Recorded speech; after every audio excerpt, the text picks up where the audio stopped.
When all of the services are done and we've laid our loved one to rest, feeling very much alone after everyone goes back to their life, only a couple of weeks after your loss, can be very scary.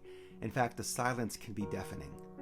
So let's walk together and I'll share with you some ways to feel more connected and more supported very early on in your grief journey.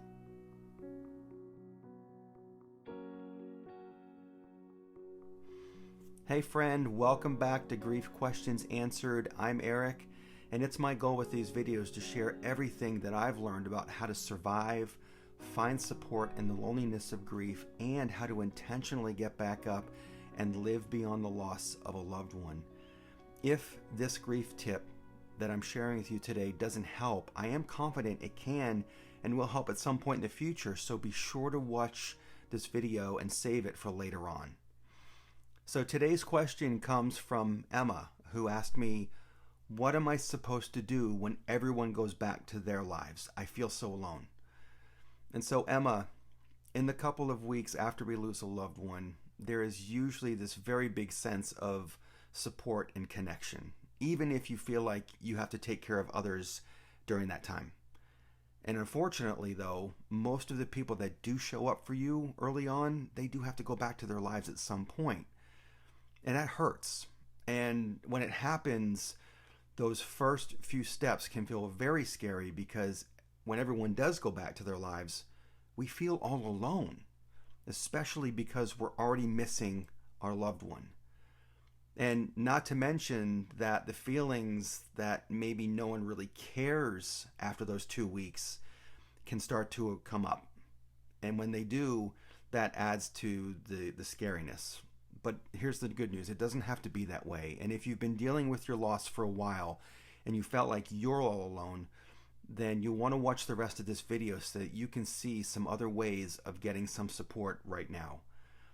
And I first want to acknowledge, though, that losing a loved one is already very hard by itself, even if you have a lot of people around you for most of this journey. But I remember when I lost my daughter, Zoe. And for someone who loves alone time and my space, it was a true gift actually having all of Zoe's friends and my family in my house over those couple of weeks afterwards. And at times there were close to 20 to 30 people in the house, and it never felt crowded. It felt connected. And it made me feel like everything was going to be okay. But then I remember standing in my living room on the last day when the last person left my house to go back to their life, and I felt like I had been abandoned and left to deal with this pain all alone. And the silence in the house was absolutely deafening. So let me ask you, can you relate to that? Has that happened with you too? Because I want to know. But here's the thing. While no one can walk this grief journey for us, the one thing that helped me right away was to create some sort of support system so that I wasn't alone in this. And that kind of happened by mistake, but it worked because there were other ways that I could have approached this that would have worked for me. And I did find some ways. And maybe you're feeling like you have no one in your life, albeit friends or family, who you can rely on right now. And if that's the case, then I'm truly sorry, because that's not a great place to be. But I need you to keep watching this video because I want to give you some ideas on how to connect with others who do understand what you're going through and who do want to walk alongside of you as you navigate these very difficult weeks and months. And while it's not the same as having your loved one there with you, as much as you would like that to be the case, it actually is the next best thing in this scenario where you do feel all alone. Because when I hit that spot and I felt all alone, it was Zoe's friends and a couple of my own good friends who I connected with the most. And with Zoe's friends, we sort of made this pact between all of us that we would stick together and find a way to navigate this loss as a group, so that none of us felt like we had to go it alone. And I have to say that it was very helpful for this entire group. And so if you're struggling with feeling all alone, even if you've been grieving for a while, listen to these few ways to get real support. And by the way, everyone is different with what they need for their grief support, and so some or all of these may apply to you, but I'd like to invite you to write all these down and choose one viable solution for you, okay? So the first way to establish your support system is, who are the one or two of your closest friends who can be there for you to call and listen without judgment or wanting to help fix this for you. See, I had my buddy Mike, who kept showing up and calling me for many weeks and months after Zoe died. And I also had a coworker, Jose, who was an absolute fantastic listener. We shared an office together, and I would just share my thoughts openly, and he just listened. And I can't tell you just how helpful that was. And my other friend Scott kept calling me to check on me too. That just made me feel like I wasn't alone. Another way is, which of your family members, if at all, can you rely on right now? And see, I had my parents, my sister, my brother-in-law, and Zoe's friends that I could rely on to check on me, and vice versa. And knowing even one or two of them were available always helped me tremendously. And I know it helped them too. And so the next option, if you don't have any friends or family that are close by that you can call on, the next best support in this early part of your grief are online support groups. Why? Because the members of those groups are grieving just like you and I.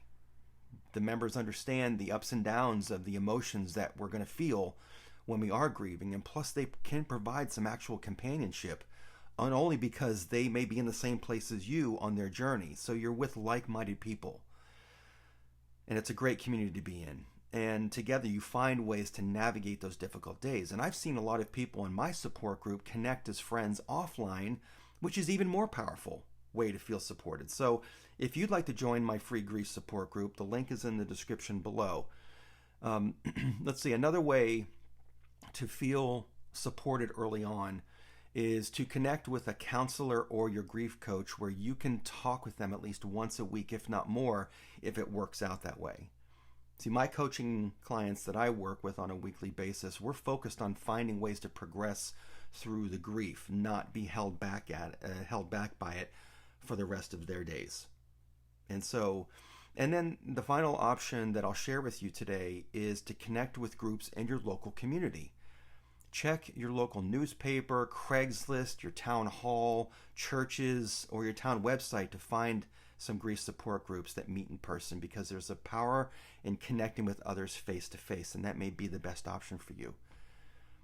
And so if you're watching this video and you found another method that I've not shared here that worked for you, please comment below and tell us more, because I would love to know some other ways as well. But for me, it was the combination of having my closest friends, the online group, Zoe's friends, and my coach and counselor that helped me navigate those early days as much as it allowed, and that I felt would help me the most. And so, Emma, as you can see, there are options for you. It's not your fault if you've been struggling to figure out how you're going to navigate this very difficult time, because grief doesn't really allow for clarity early on. And so I am also not suggesting that all of those options that I shared with you are available to you, but I am certain of one thing, and that at least one of them is available to you.